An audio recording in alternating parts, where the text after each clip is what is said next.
Since 2016, pinahanga na tayo sa maraming paraan, maraming pagkakataon, maraming bagay sa kaisipan taglay at kaugalian taglay ng mga DDS. Ito ay bunga ng matindi nilang pananampalataya, pagsamba at pagmamahal sa kanilang Tatay Digong. Maraming panahon na yung mga baluktot ay itinuwid nila. Ultimong yung usapin ng pananampalataya sa Diyos ay isinuka nila.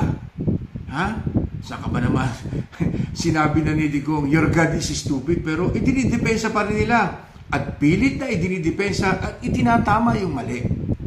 Maraming pagkakataon tulad na nabanggit ko.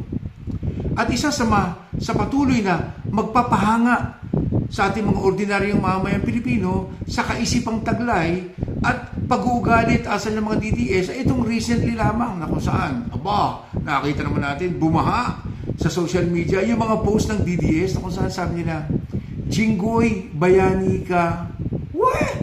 Si Jinggoy Bayani, 3 beses nang nakulong sa kaso ng pandarambong.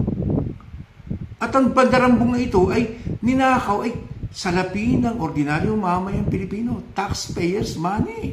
Paano naging bayani ang magnanakaw, mga ka-DDS? Kailan pa? At ito pa, hindi pa nagtatapos kay Jinggoy.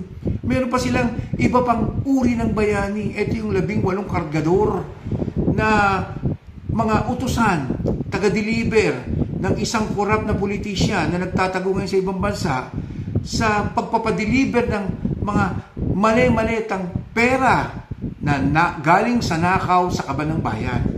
Paano naman naging bayani? Yung taga-deliver, yung mga bayaran na taga-deliver ng nakaw na yaman. Sus, hindi bayani yan. Ang tawag dyan ay sindikato.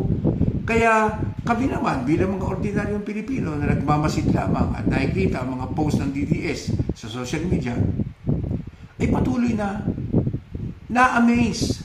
Alam namin na very unlimited ang talento ninyo pagdating sa kabubuhan at katangahan. Ciao!